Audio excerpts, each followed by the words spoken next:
Well, there are some Muslims who do not shake hands with women. They don't hug women or people of the other sex or gender. Is that also one of the criteria for being a Muslim? In Islam, there are relationships. There are relationships between family members and there are relationships between people who are not family members. If a woman is not a close family member of yours, she's not your mother, she's not your sister, she's not your wife, she's not your auntie, she's not your grandmother, you're not supposed to touch her. That's Islam. Yes, you're not supposed to touch her. Islam is very, very, very careful and mindful about sexual harassment.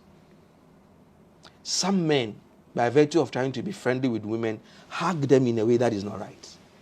So Islam is saying, we don't even want you to go to that extent.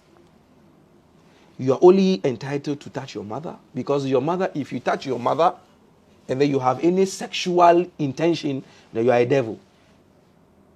If you touch your own sister, and then you have any sexual intention, you are a devil. But other women, there's a tendency that you, by default, harass her that way. And women will tell you that there is nothing more traumatic than being sexually abused, being used by a man like just a tissue and then thrown away. So Islam is saying, no handshaking between people of the opposite sex, no hugging. We can relate. We can work in the same office. I can sit with you in the same office and discuss ideas. That is why Islam instituted, you see, this dress code, that a Muslim woman must be covered. So that when I sit with a Muslim woman, I'm only having an intercourse with her brain, not her body. Because if I'm sitting with a woman and then she has a cleavage, and I'm a man, my reproductive system and my nervous system is working. And when I see those things, definitely I'll be confused. You can see two well-dressed gentlemen standing by the roadside discussing a serious business issue, and a lady comes passing by, and then she shakes her body, and then they forget what they are doing. That's how men we are, whether we like it or not. And so Islam, in protecting that, says that there must be segregation between the male and the female. No man should touch a woman who is not his family member. Don't touch her. Don't get closer to her. If you are getting closer to her, it must be for a reason. So that, and then her dress code that should be covered. Her clothes should not be tight-fitting. It shouldn't reveal 36, 28, 36. It shouldn't reveal anything. So that when you are interacting with her, you are interacting with her based on merit, not because of sexual advances. So I'm going to ask for the many Muslim men who go around hugging and shaking women.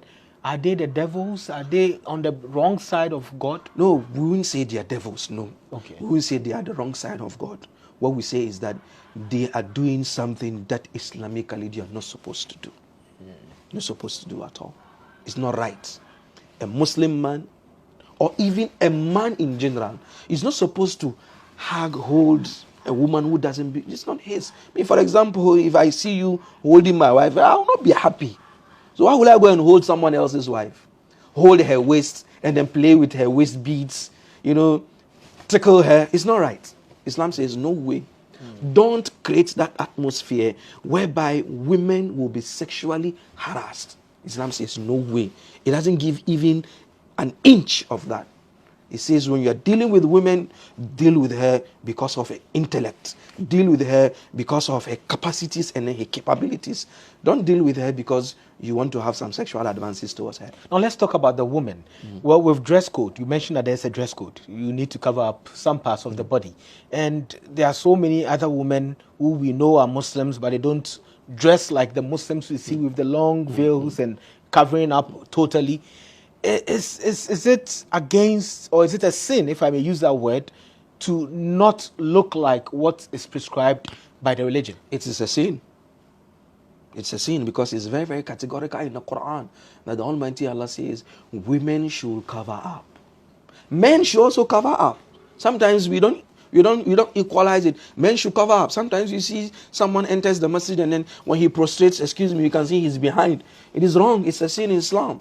In Islam, men do not wear tight-fitting clothes that you come to the office and then his abs and then his biceps and then his thighs are showing and then he's confusing the women in the office. Islam also says no to that.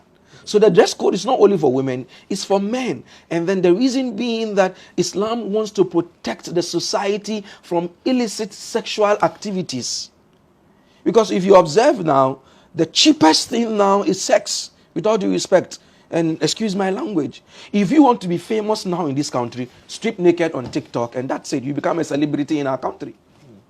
That's what we do now. Islam says, no way. We don't give fools the chance to control the narrative in our community. We need to have right-thinking people, people who are modest, people who are courteous, people who are chaste. They are not supposed to be our role models. Look at the role models now that the youth are following. With all due respect, I'm not going to mention any names. But then, what impact do they have in our communities that is morally upright? We don't have. Islam says, no way. So human rights activists say it's suppression of women, because normally nobody talks about the men. It's always about the women. Women. I'm here speaking about the men too. The problem is this. We've commodified the body of the woman. We are advertising for a car and then the woman is in bikini standing next to the car. What does it mean? Boxing, even boxing. Round 1, a woman in bikini. Round 2, what's the relationship between the boxing and then the woman in bikini? What's the relationship? We've commercialized the woman's body. That is progression. That is civilization. That is advancement. No. We are saying our women are sacred. Our women should be protected from prying eyes. Not just any Tom, Dick, and Harry can look at my sister. No way. Islam says no way. If you want to have that exclusive access to that woman, let her be your wife. Then you have that exclusive access to her. But then a young lady dresses anyhow on the streets. She bends down and then you see everything. And then we have everything free now. That is why people are not getting married, because everything is free. If I want to have any sexual satisfaction, I just come and sit by the roadside and then cross my leg and then the women are passing and then and I'm fine. I go back. That's what happens. Sometimes you sit with women one-on-one. You can't face them because of what they are wearing. They must do this, cross their legs. They can't sit upright because of what they are wearing. Islam says the woman's body is not for commercial purposes. And that's what is going on now in the world. The woman's body has been commercialized. So those of us who are saying, no way, the body of our women should not be commercialized, they see us as people who are suppressing the women. They see us as people who are terrorists. They see us as people who are not advanced. We are living in the Stone Age. My final word. Before your final word, my producer has a question, which I think is very important to her. I don't know her intentions, but she's asking. She's non-Muslim, and she wants to marry, or the man after her is a Muslim.